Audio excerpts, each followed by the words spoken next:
streaming. My audio should be, yep, all that. This, that, and the third. And then I can check this right here. Junin Hyundai. My channel. Yep, there you go.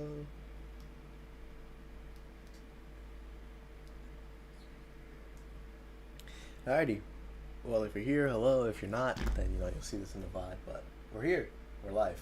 And you're gonna notice I'm in the middle of a game. So let's continue.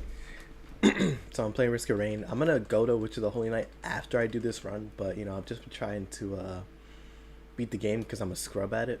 But so far I managed to unlock like mad characters, but just not unlock the character that I get for beating the game. So we're just gonna see what happens. But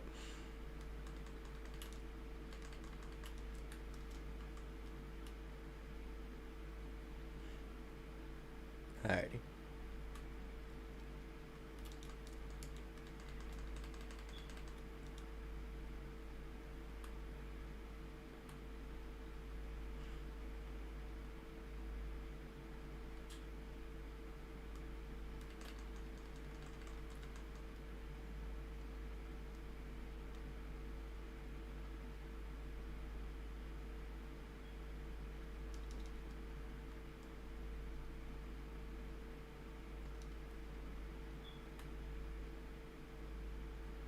Oh, okay. Thank you. Bob, what do we got? What do we got? Spin faster. Oh, cool. All right. I didn't know that I had a timer on it. The double infusion isn't bad. Well, we'll make it work. We'll make it work. All right. Unless if it's redundant, but I don't know. So we're just gonna keep balling. Actually, I could have gone a Hapu feather. I'm dumb.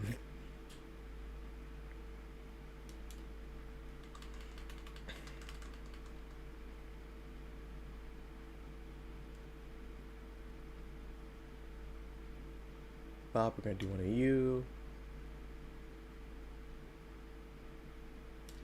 Gonna see. Gonna do one. Gonna do two access codes. Gotta get some items real quick. Bop!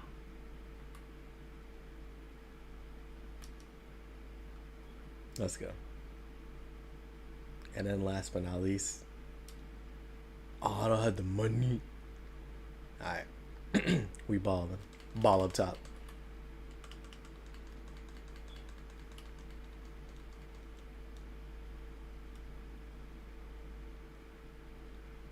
Alright, let's see. What's the first one gonna give me?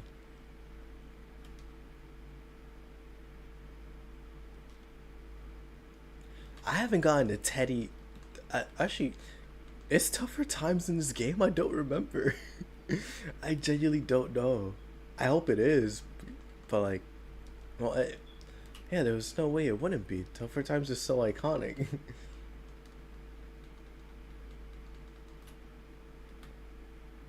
Oh, let me see, because I think I did see it. It's the Chrome Heart, the Guardian's Heart. Excuse me. All right, let's see. Tee, you stupid. That's what the access codes are, of course.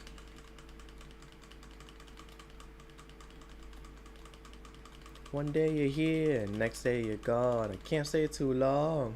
You stupid. To the plug, what's the hold up? I'm trying to roll up. Get in my zone.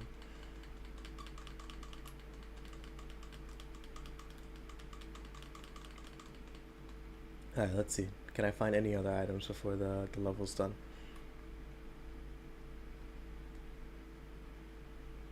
Oh, also, I really like Pilot. He's definitely my, or they're definitely, I don't know their gender, but they're definitely my favorite out of the characters so far. I usually play like Huntress or what's his dude's name, Bandit, but like Bandit's just always just so much fun. Like, Baba Booey.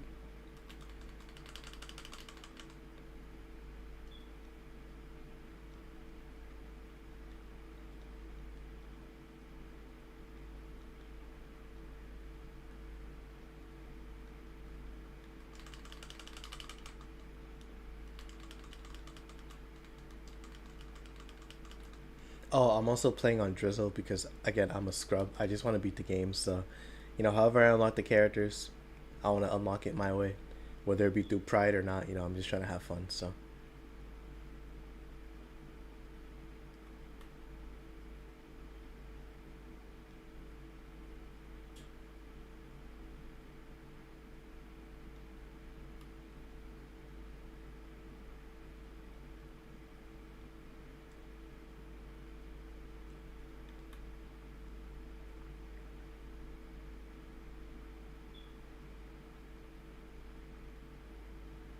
that's fire. Oh wait, did I?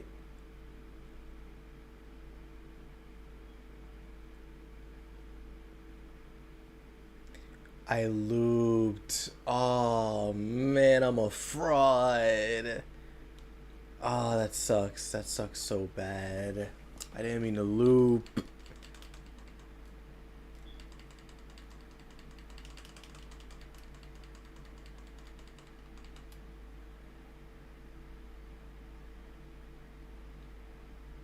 Yes, please. I don't want to. I don't want to wait too long.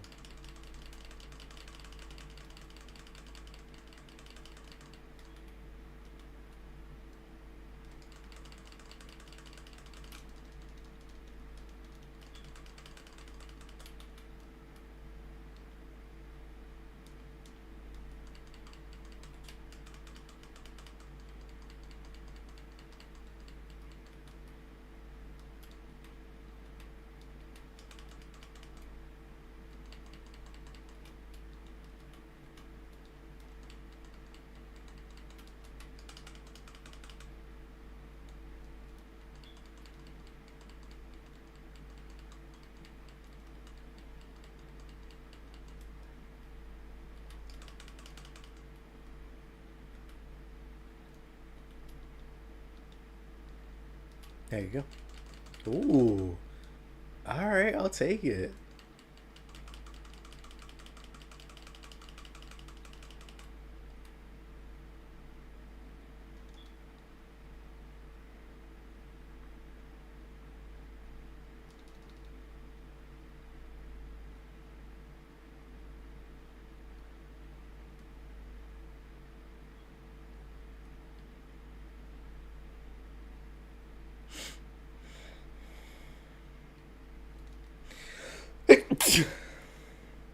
Excuse me.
Alrighty, let's see. Okay, teleport to the final level. Risk of rain. So cool.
Oh wow, I forgot. I'm a streamer. I'm supposed to talk.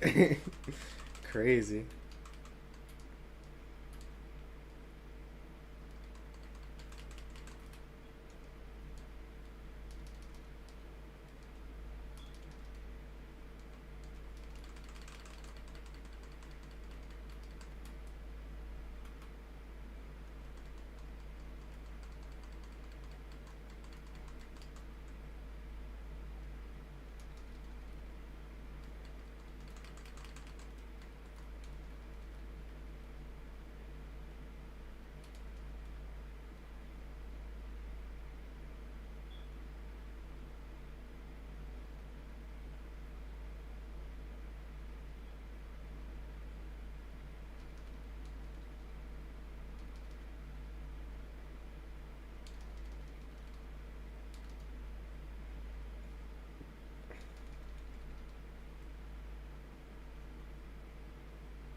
What's up there?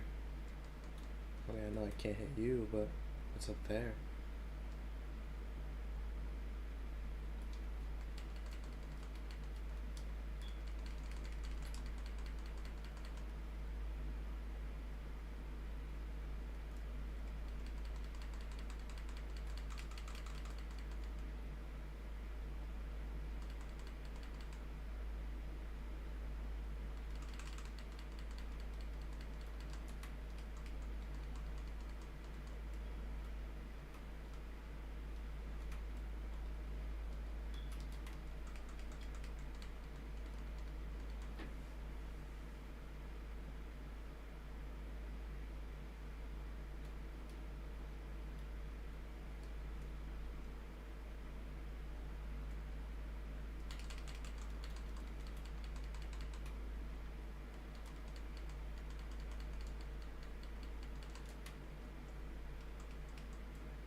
I think that should be enough.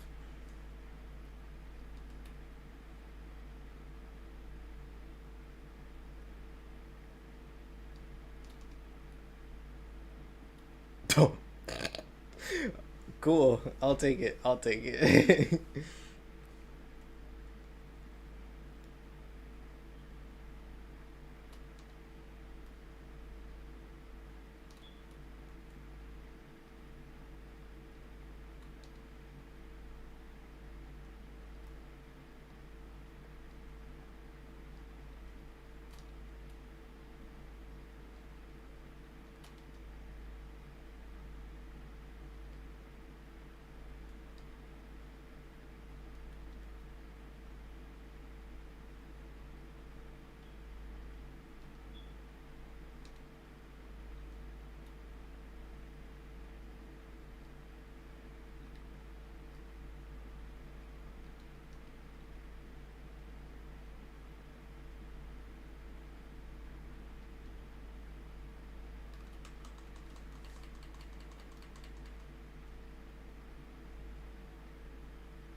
I'm over here looping. That's crazy.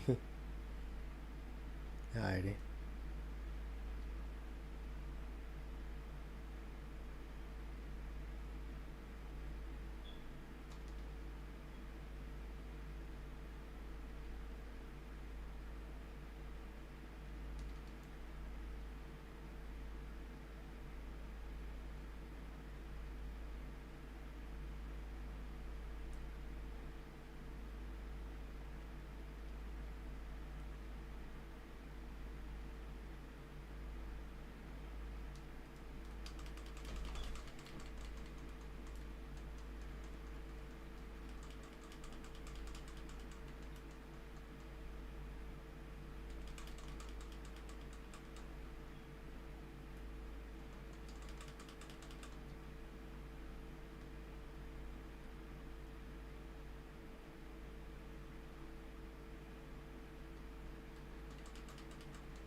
No, I'm not. I'm not doing that one.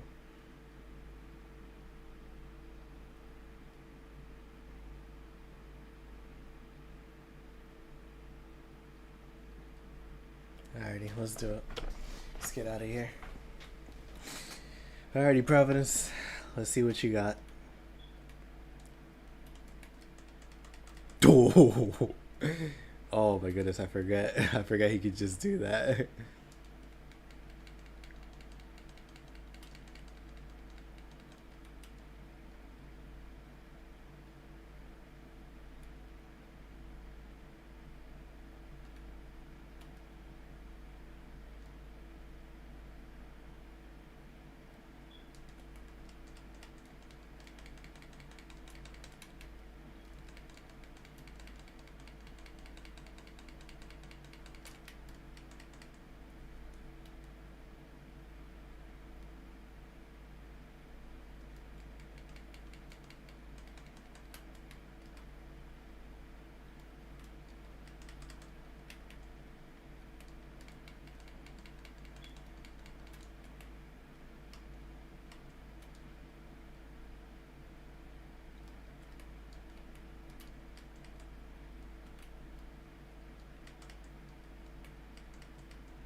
Collect 4 key cards.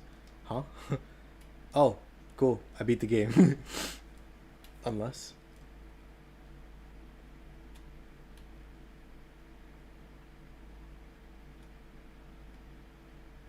No, I did not beat the game.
Dang. I was right there too, but I just had to have walked in.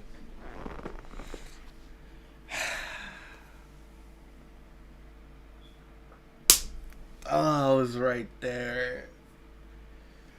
Alrighty. Alrighty. Well, I did that. Oh man, I suck at this game so much. Okay. Okay. But, yeah, no, that's Risk of Rain. I'm closing this game. I'm closing this game because I've been playing it all day. I'm tired. Estoy cansado, jefe. I sold the bag. I wholeheartedly sold the bag. So we're playing Witch of the Holy Night. Witch on the Holy Night. We're playing the visual novel. Oh man, oh my goodness. I'm so There's nothing worse than fumbling a run. Nothing worse than fumbling a winnable run. Excuse me, than losing a winnable run. Oh man, I stink. Alrighty, so yeah, no, one of my friends, who he knows a lot about this game, he was telling me I should read the archives because they illuminate a lot about the story and how like what's it called? They're in betweens between the chapters, so they help illuminate some things, add some context to characters, and they'll definitely help explain some things that I may or may not understand. So shoot, let's do it. Let's do it. So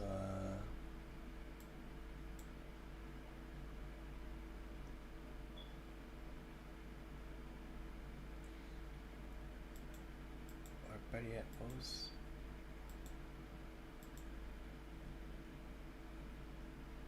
this is different. Yeah, this is different. So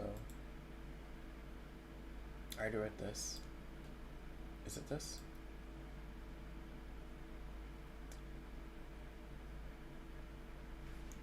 Okay.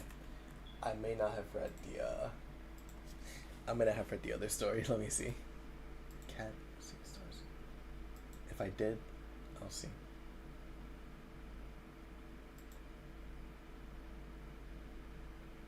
No, yeah, I did read this. Okay. So yeah, this is the first thing that showed up in the game. This is what we read.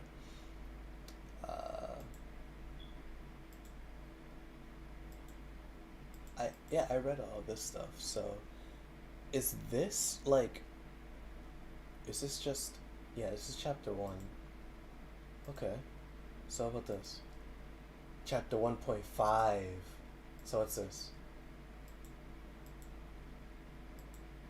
This is chapter 2. And this is an extra. Yeah, no, this is chapter 3. This is chapter 3. Okay, so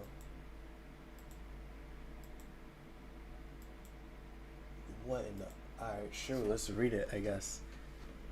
Oh man, I can't believe I sold that run. Oh man, that sucks, bro. That was an hour. Oh my gosh. Alrighty, whatever, whatever. That's the nature of risk terrain. If you suck at it, you're gonna lose. If you don't, it's because you learned how to lose and to avoid it. Alrighty. Morning in the city moved incredibly fast. It made one wonder if it was even morning at all, with people so bright-eyed and bushy-tailed.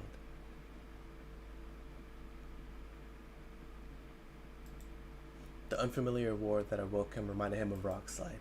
The identity of the monstrous sound was the engine of a motorcycle. Mr. Yoshida, his neighbor, was leaving for work. It was hard to determine when the night ended and morning began here. The town's urbanization was synonymous with insomnia.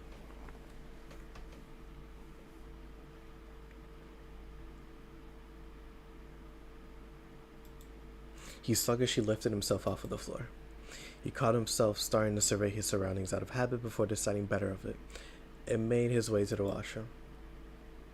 There, he poured himself a cup of water and slowly gulped it. Having been relegated to well water until recently, he found the convenience pleasing. Please was definitely the word that best described how he felt. Civilization is about erasing inconveniences through optimization, the reduction of labor in our daily lives. Mr. Koga, here. Mr. Koga had taught him. Oh, wow, okay, relax. You're embarrassing me in front of the people. Let me see. Mr. Koga had taught him that while the essentials were easier than ever to get our hands on, life itself was growing more and more complex. Let me turn the volume down a little bit.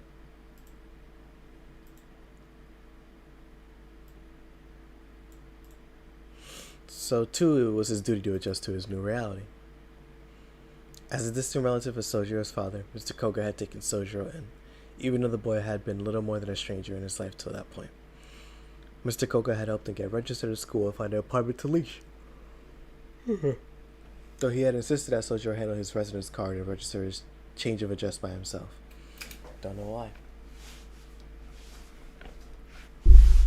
Excuse me, sorry. This series of procedures proved exceedingly difficult for Sojiro, but knowing that this was a part of his new city life, he did his best to complete them diligently. While they may have a reputation for being a stickler for the rules, city offices aren't all that bad. It was the first thing Sojiro learned after beginning his life in the city. 2 weeks had elapsed since he left the countryside.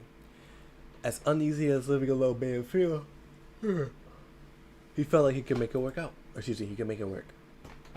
It was not as if his people here spoke another language, and Mr. Koga was absolutely right about how practical the rules of the city were. Sojiro continued down the hard but surprisingly walkable path. Before work, he jogged in a park to pass time. Even exercise like this offered lessons for Sojiro to learn. Each passing person was a new face to look at. The old man who greeted him, the young worker with his eyes on the ground, and the girl on the bench surrounded by birds. They were all unfamiliar sights to Sojiro. Unaccustomed to the city, he labored to understand its rules. Whether they were complex, simple, or completely meaningless. Compared to the mountain life, which only dealt with nature, city life left one with way too many options. One could argue that such an environment was toxic for Sojiro. His life was a string of unsettling moments, but amongst it all, there were rules that he sincerely admired. For one, that the city revolved around various forms of profit and loss. The fact that only one needed money to get to bare essentials to survive the city was a comforting thought to Sojiro.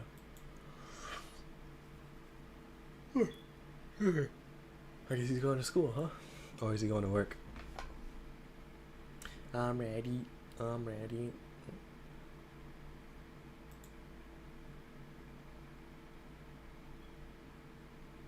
Didn't know he worked here either.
Oh, it's a typo. Yeah, didn't I just show how money can't? Excuse me. Yeah, no, didn't I just show money can't buy happiness? Because usually they're like, oh, how? Didn't I just show how? But show isn't here. So it's just showing, like, didn't I just show since it's slang? Yeah, no, this is a typo. That's interesting. I don't point out typos in games to be like, oh, look, the developers messed up. No, it's just like the fact that you rarely see typos is such a boon. That's like, oh shoot, like, yeah, it's just people who work on this game. Like it's not anything crazy. Everybody makes mistakes. It's just cool to see how little there are. Alright, actually, give me 1 second. I gotta get water.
Ooh, Kenomi and Sojiro.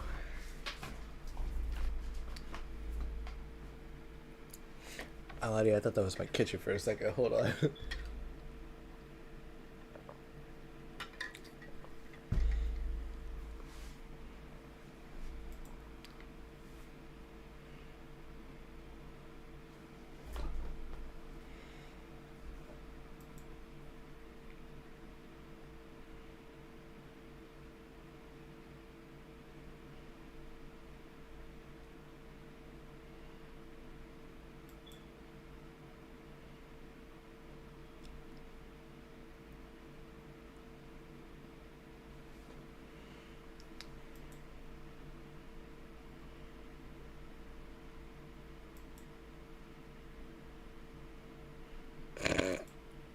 The complaints and chopsticks flew at them like a storm. This mess of a Chinese restaurant manager was a stubborn man who was willing to let minors work for him and didn't shy from violence, even if it was directed at the son of a lifelong friend. Sojiro felt that it was what Sparta must have been like.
Yeah, it's a terrible example.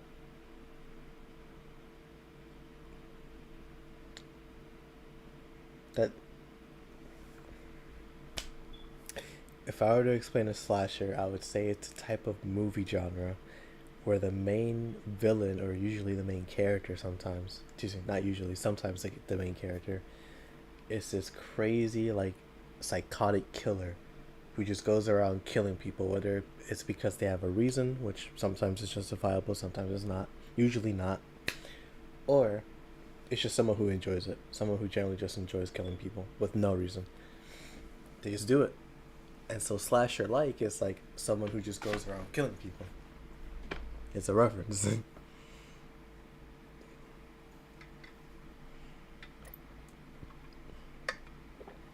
Isn't that funny? Isn't that funny that that's gonna relate to us somehow?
The bag of Konomi's had exploded in pain with the impact of his pulse frying pan.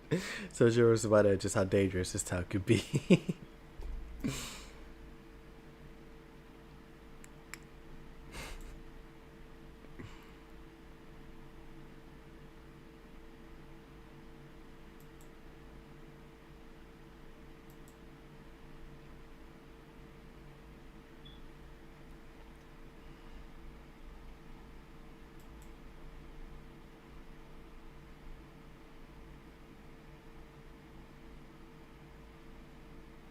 That one he should understand since it's pretty self-explanatory. But then again, asking Sojiro to not infer or to infer is already a tall order, so I don't think he would understand. But he didn't mention it, so I guess he did.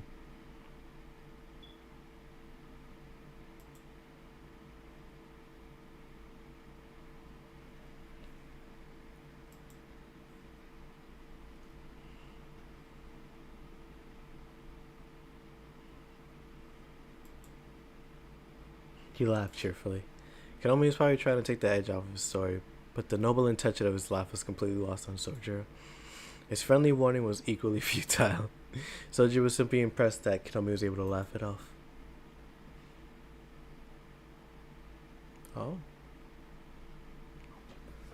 it's a lot longer than I thought it would be. Excuse me. On the way home, nobody ahead or behind, Sojiro proceeded through the dimly lit street when suddenly he turned to face an improbable sound. Ow, my eyes. Something stabbed him in the head and fell to the floor. He frowned. A small bird had apparently flown into the telephone pole before landing on his head. The starling clean. Oh, yeah, I guess so. The starling cleaned itself off and flew away. The falling of the bird and his desperate escape thereafter was unlike anything he had experienced in his life up until now. Most of the townsfolk would have seen the incident as unlucky, ominous, or even sinister. But Sojiro just nodded and went about his business. You must understand. What might have been a first for him was surely an everyday occurrence for these city folk. Oh, wow, that's it. Okay. That's interesting. This is the end of the road, the end of the road, it's over, we're doing drugs till we're in a coma.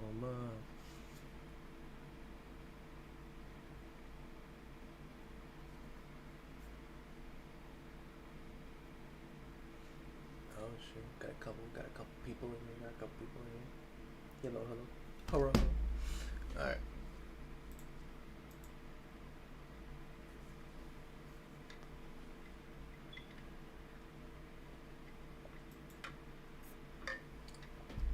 Her voice reverberated through the foyer, dyed in the colors of the setting sun. It was after 5 in the afternoon when Akko, still in her uniform, cheerfully returned home. She had finished her student council duties and attended her monthly meeting with the church.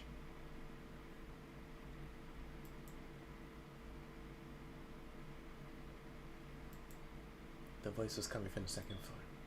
In contrast to Akko and her boundless energy, a considerably calmer girl descended from above.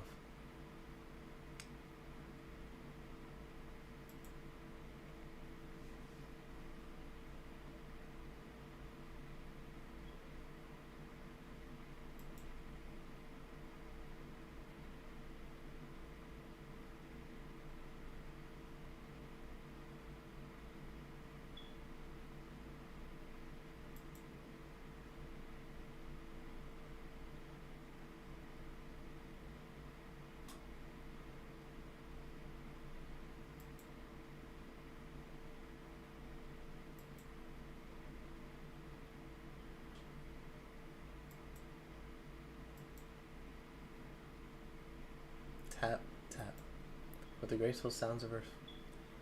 Huh. Hmm. I don't know why that bothered me so much, but like. Alright, I'm gonna rant a little bit for a second. So why have it there if the sound is already playing? Like, of course, like if I was deaf, I would have needed that to, like, oh shoot, like she's walking down the stairs.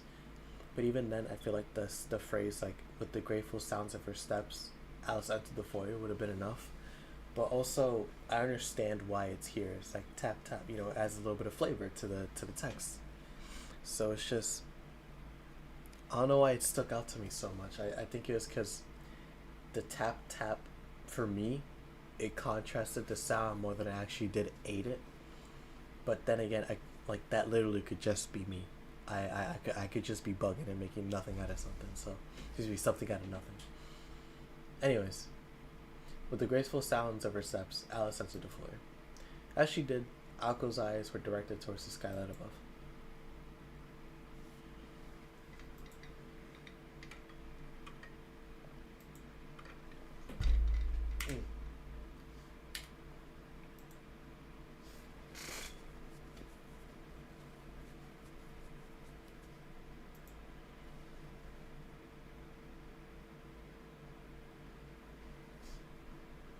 She's so sweet and so polite.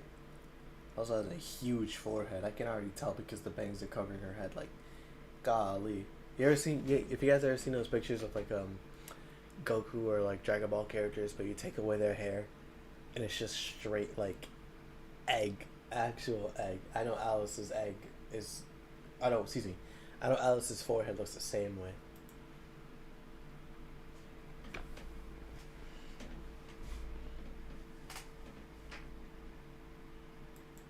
Oh my gosh, I can't tell when they're.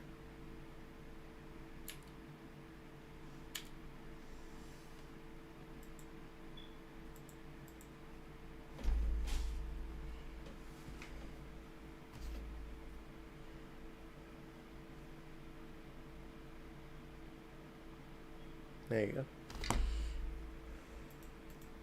As school activities went, today's were a breeze. At a glance, her school life might have seemed almost idyllic. This is Sojo in the background. Though the more she thought about it, some headache-inducing incidents may have stood out here and there. It was some sincere introspection. Akko might have recognized the signs of her own mental fatigue, but doing so would have further added to her stress. Hi, Sojiro.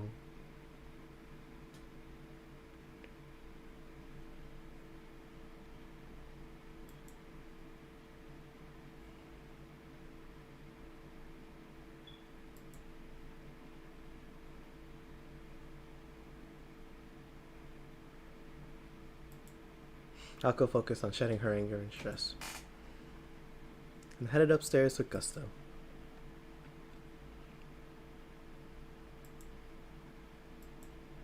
The formally dressed Alice nodded in slight dissatisfaction.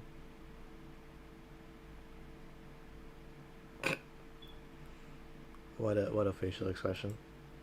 She looked at the freshly baked treats Alka was holding. Just the end of the road, the other end of the road. It's over. In the end, the lesson took place after Alice had her cup of tea. For an apprentice like Alko, Alice Kuonji was kind of a roommate and teacher that was hard to come by. If she insisted that Alko rest to preserve her health, Alko had no choice but to comply. The lesson was over after 2 hours, so the two finished the dinner they had prepared and decided on a change of venue for where they would spend the last 2 hours of their day. The sunroom was... It's back. It's back. Not Genevieve, something else. I forgot what it was called, but I already mentioned it before, so you guys know. But the sunroom was next to the drawing room in the east wing of the residence and offered a view of the beautiful grounds. The proud Kuonji estate luxurious sunroom featured furnishings on par with those in a splendid drawing room. Meanwhile,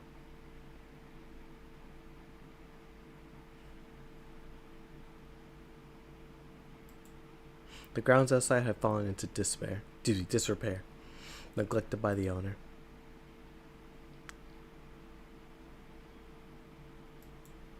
Alko took a step into the sunroom and poured some tea.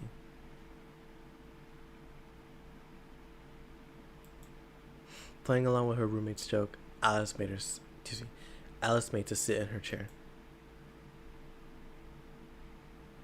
Just as she caught sight of the box of chocolates on the table, her lovely eyes narrowed in a frown.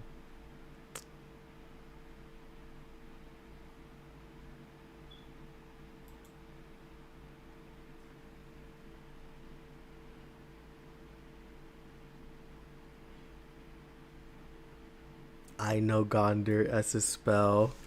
That's a spell you see in Fate Grand Order and also a lot of Nasu works because it's popular. I like Gondor. In the game, it works as a stun. Oh, yeah, let me...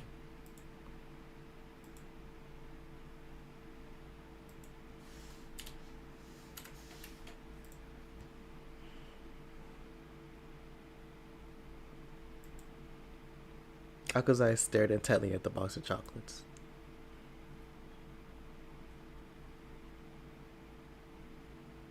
You could search the world and never find a finer selection of chocolates. The brand was Sixpence Songs, apparently.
To go after tonight, one simple suggestion that would change the course of her life forever. There's no overstatement to say that this was a roll of dice that would decide whether she had the moxie to survive the experience of jumping out of a plane with a torn parachute. Alko swallowed her hesitation and fear with a little tea. On school's anniversary night, she declared that she had made up her mind, and from that time on, she would not waver. Alice welcomed her roommate's strength with the barest hint of regret. As someone who shared the same motivations as her, Alice was ultimately reassured by Alko's resolve. Well, perhaps more pleased than reassured. All in all, it... Shouldn't it be a comma there? Weird. All in all, it had taken the best part of a year, but finally Alko had stepped out of Alice's shadow. The two partners now shared the same fate. Alko was not the partner of Alice had asked for, but a partner nonetheless. Strangers, worlds apart. And even if eventually they would battle each other to the death using all they had inherited, it was only right they did it on equal terms. It was, at least for now, a cause for celebration over how far Alco had come.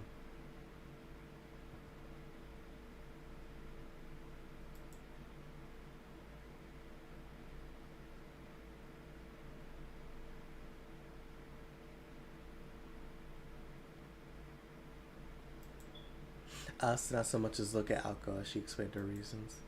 The scale of the enemy she would face that night, her plans for Alco. For in only 2 days from now, Alco Awazaki would be reborn. Alco finished her tea and stood up from her seat.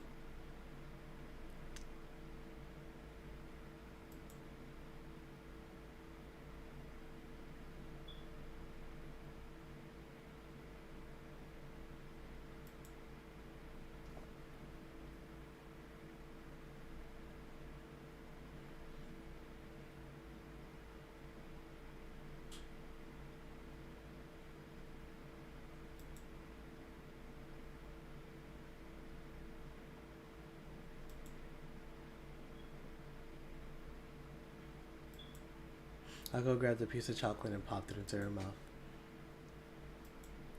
She waited before leaving Alice alone in silence. Alice stiffened a moment before slamming the box of chocolates shut, as if it could serve to scold Alco for snacking. Okay, that's probably number 2.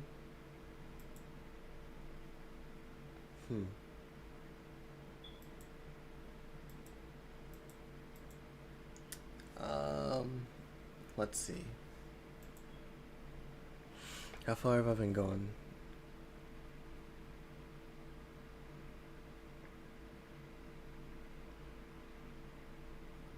Yeah, only for like an hour.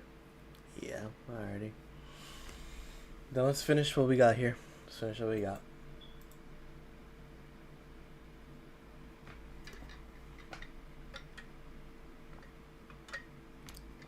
Can't wait to go to bed and eat this Chinese food, bro. It's gonna be crazy.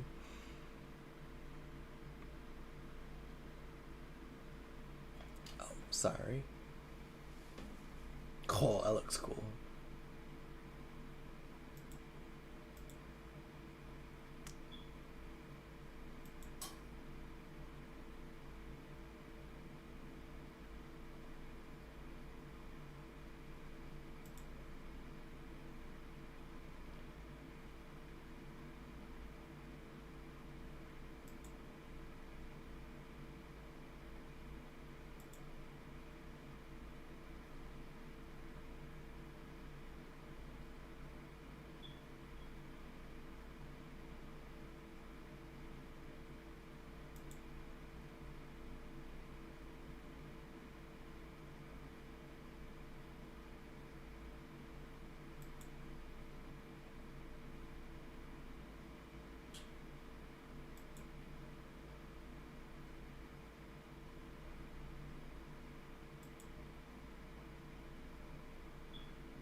Misaki City was thickly wooded area.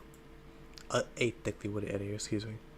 Urban development continued unabated, but Mother Nature still drew breath in its outskirts. Wise old trees have been turned to lumber. The leaves have begun to turn to mulch. Even though the birds were curiously tilted their heads have moved on, the verder? How do you pronounce that? Let's see. Verder.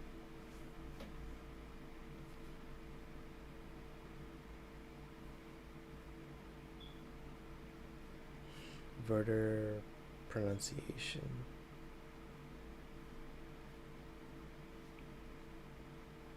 Verger. Okay.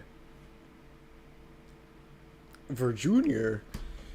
Even though the birds were curiously tilted, even though the birds who curiously tilted their heads have moved on, the verdure lived on, a testament to its enduring strength.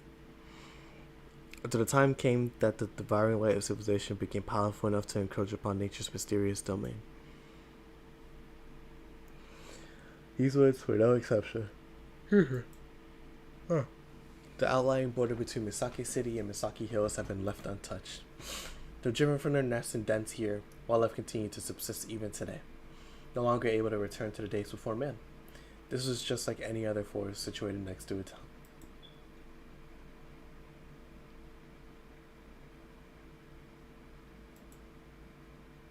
Winter had arrived in the woods. The chill cut like a razor. The icy air so thick it could reach one's bones. Huh? Exposed cheeks stiffened and wisp of breath formed swirls in the air before disappearing. It was 1 degree above freezing. The cold snap penetrated every nook and cranny of the woods, from the ground to the trees to the wildlife.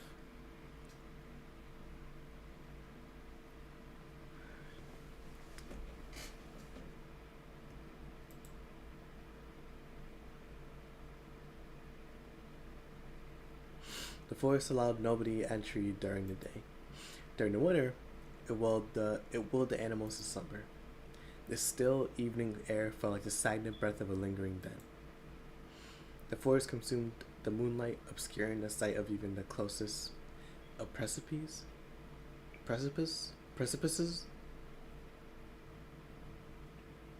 Yeah, I think precipice, because like precipice, I know that word, but like precipices.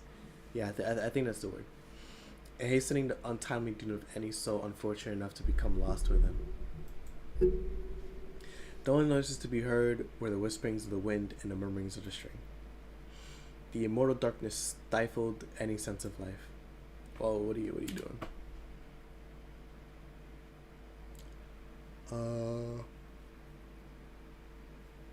Where in the world did it go?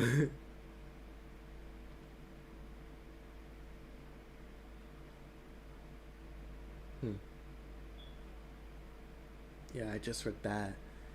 The only noises were, yeah, okay. Whatever. Whatever. The only noises to be heard were the whisperings of the wind and the murmurings of the stream. The immortal darkness stifled any signs of life. There you go. Not the breath of an animal, much less that of a person, was drawn in this place. However, a figure in black, out of this place, skulked within. It cast its tiniest, frailest of silhouette, like a small boat lost in a sea of fog. Its trepidatious footsteps echoed through the woods. There, exiting the veil of trees, was the unmistakable likeness of a young girl.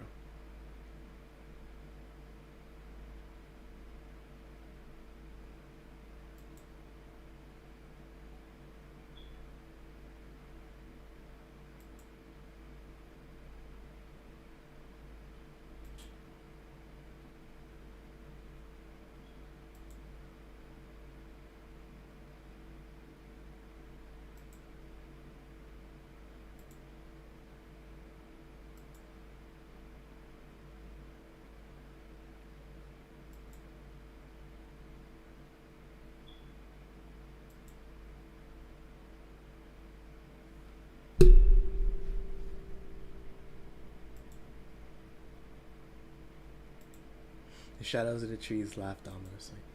A hallucination, an illusion, or perhaps something real. The shadows frolicked in time to the girl's peace.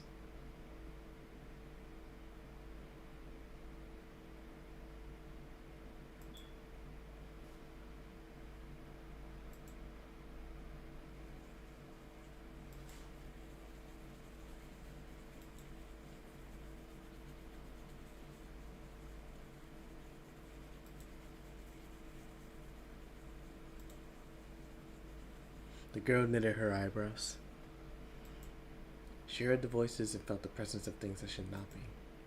Scary enough to frighten this particular girl? As if. her tightly pursed lips betraying not a hint of fear. The girl walked of her own volition. If she had truly felt fear, her legs would have been frozen. Deep within the woods, usually deep within the trees. Excuse me. Oh no. Right. She was perfectly aware of the two humanoid figures stalking her through the still night air.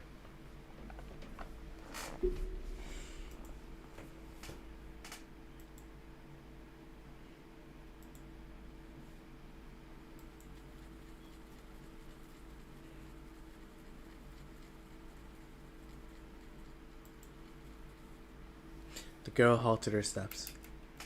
The racket from the accompanying voices died in turn.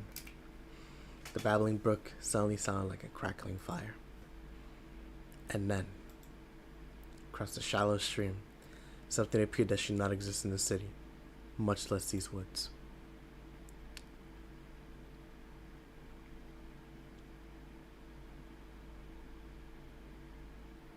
That's a really good CG. The girl addressed him calmly. These men with their glass-skull grins creeped toward her like two slugs.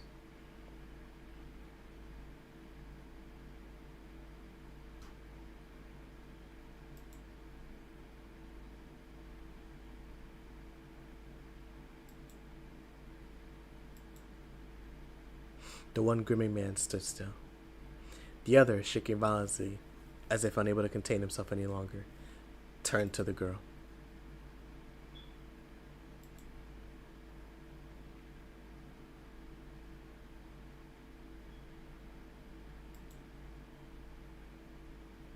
Her black outfit stirred. In her right hand she held a vitreous cat, darkened in the deepest night. The two glass-skulled men let out a yelp of caution and incoherent fear. It was at this moment that they finally bared their intent and emotion.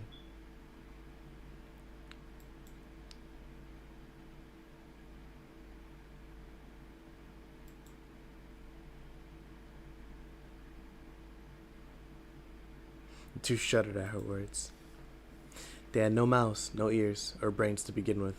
For creatures like these, words were redundant. All that existed was the present. For these soulless creatures, fears and hopes were nothing more than an unimaginable future. Then what could be this feeling of foreboding they felt? This spine-chilling miracle that would rip them to pieces not moments from now.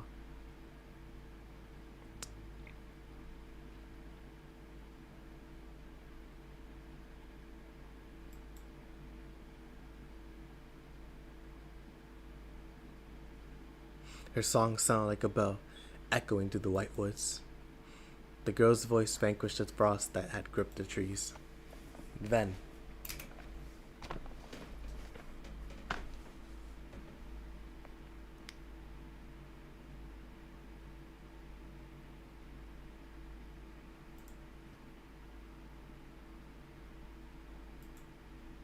the curtains open on diddle, diddle, diddle. Huh? Yeah, the curtains open on Diddle Diddle, the banquet of the other night. Diddle Dee and Diddle Dum, I guess. In confusion, one slit-mouthed man stooped toward the girl. In fear, the other fled into the woods behind him.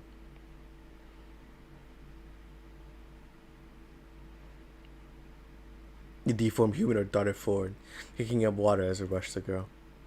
She already knew what this fiend was. The grinning figure had scissors for hands and a demon's heart. It was a wretch who kidnapped children, mercilessly rending them into pieces.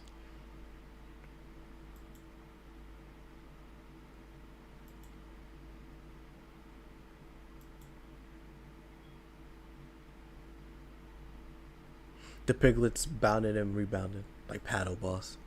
The stuffed animals, over 3 feet in length, jumped and weaved their way between the trees.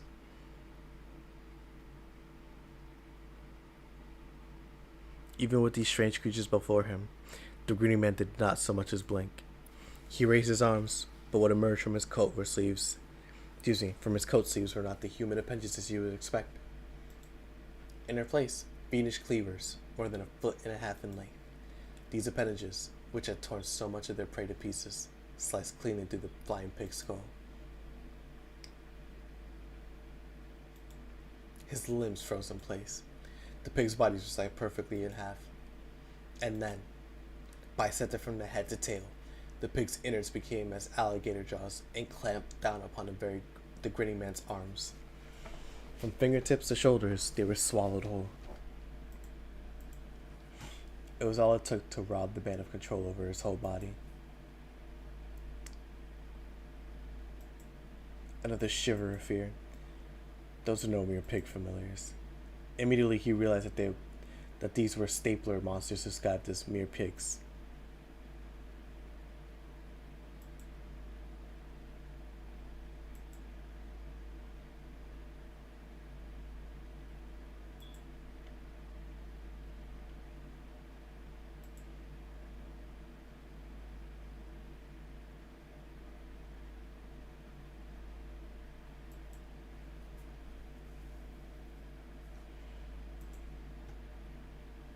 Impossible. Its presence murmurs 3 times. Not possible, not possible, not possible? Talking pigs were one thing. Even having one's arm chopped off was in the realm of occupational hazard. In an instant, the woods was enveloped in a dense wave of magical energy. Though vexing, it was still impressive. None of these facts are particularly extraordinary. These rare familiars, their bizarre attack, the sheer innate magical energy to overwhelm others. He had experience with all these things. His employer was good enough to achieve all this as well. However,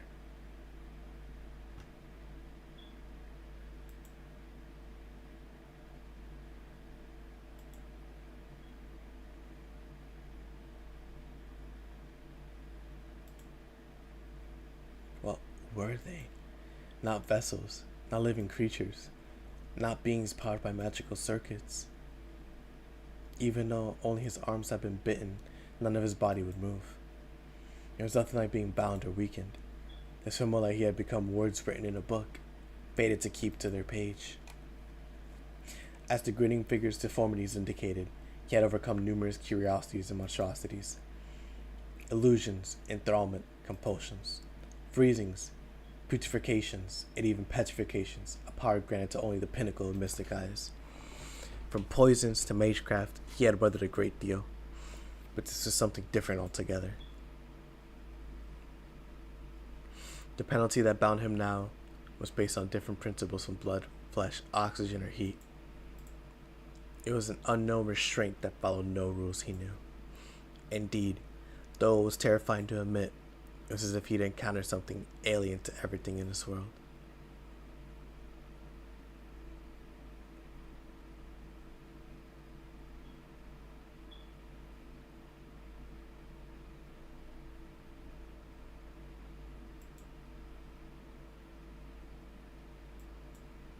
Fangs sank into his left and right shoulders. For the first time in his form, he felt rage seethe up inside of him. The basis of all things had to be absolute. All mystics, all things bizarre, obeyed some set of laws. But these pigs ignored this, along with his dignity.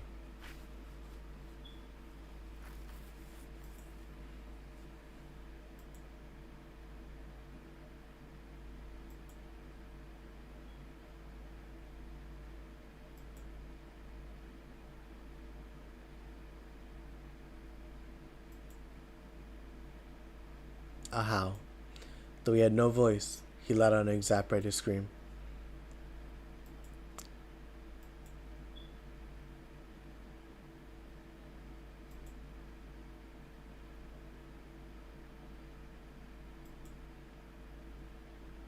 The talkative pigs fell into the stream. That exasperated scream was the sound of a figure tearing his arms from their sockets. Armless, he rushed the girl.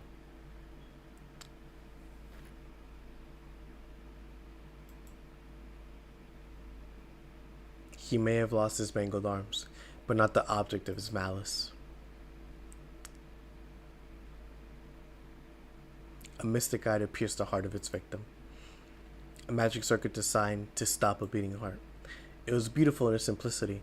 A point-blank range, it was the equivalent of an unavoidable shotgun blast.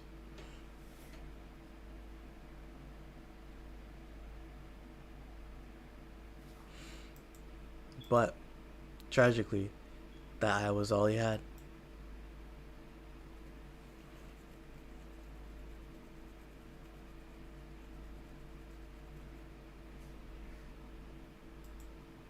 He failed to realize that her song had changed. Wow, that was loud. For the giant, the earth-shattering strike was akin to the act of shooing away an insect. Its green, verdant veins pulsed. Oaken bark covered its body, hardened sufficiently over centuries to repel even a chainsaw. On his forehead, inscribed in all manner of colors, were the word Emeth. Though judging from its misspelling, the inscription was purely decorative. Oh shoot. The Thames Troll. It also went by the moniker Falling Down, or alternatively, the Great Bridge. Admired in different forms, it was the first to form miracles.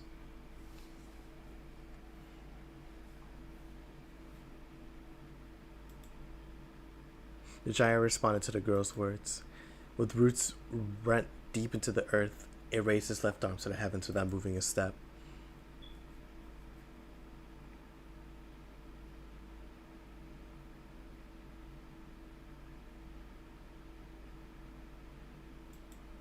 Elsewhere in the forest, the grinning figure who had chosen to flee the battle was running through the night forest at full speed. Record and provide a detailed description of the enemy. Record and provide.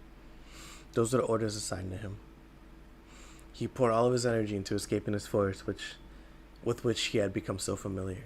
In case of emergency, the plan was for one to challenge the enemy, while the other made a tactical retreat in order to report to their master. He dashed through the forest. Though gripped by fear, he was confident in his ability to perform the mission he was designed for. Nothing could catch him in these woods. Even the wolves could not track him. His bird-like legs thumped as they kicked in the ground. Perhaps it was his creature's eccentric taste that dictated their form and optimizing them for running. The grinning man could reach a maximum speed of 45 miles per hour, well past the limit of any bipedal creature. After securing a distance of several miles, he turned around to confirm his safety.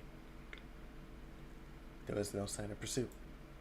His crescent-shaped mouth, nay, eye was slackened in relief. And then,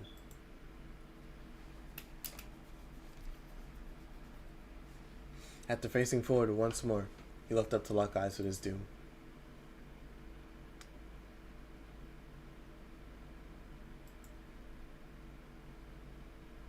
In the distance, he could hear the dark rhymes of Mother Goose. Countless vines extended from the ground. They formed into a monstrosity that conjured up images of an arched bridge, something resembling a giant arm.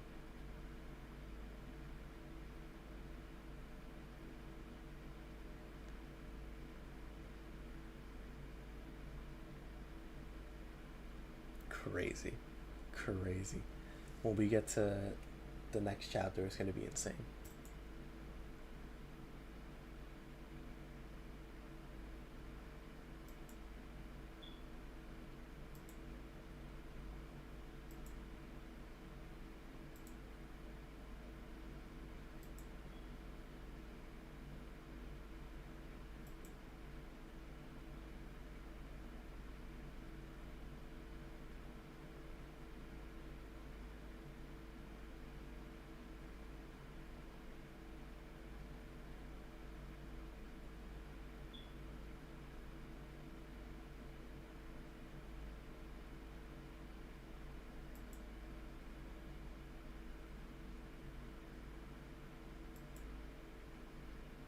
The girl turned on her heel. The invaders who had set up shop in the woods were eliminated. She had no interest in whether they had been good or evil, nor how many victims they claimed. Shackles of civic society had no sway over her. This is the way of a pure-blooded witch, the way of a monster.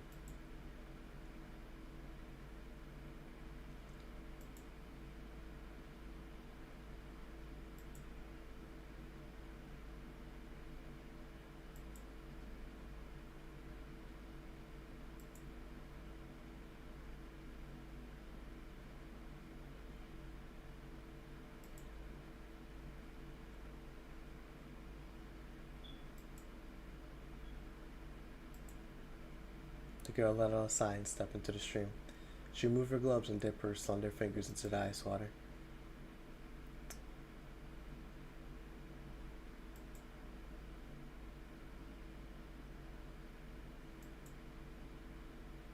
was no response to her melancholy tone. In place of the once boisterous pigs were two black dice, now sitting in the palm of her hand.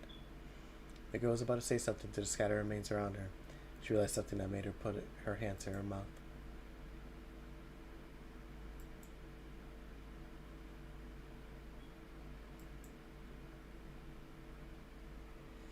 Her slender, pale fingers traced her lips, as if reluctant to part from them. Sighing again, she calmly left the dark woods the same way she had entered. Alright, now I know, do not read these before going to bed. Okay. Yeah, I'm tired. I am really tired. So, I think I'm just gonna... It's definitely not 3 hours long. What are you talking about? Only an hour and a half, yeah. But whatever. Yeah, I'm gonna close this for now. It was fun. Had a lot of fun reading that. But yeah, no, I think I'm gonna end it here. But yeah, thank you all for watching, of course. Hope you all enjoyed. And yeah, I'll see you all on next live stream, next video too. But yeah, you guys have a good rest of your night.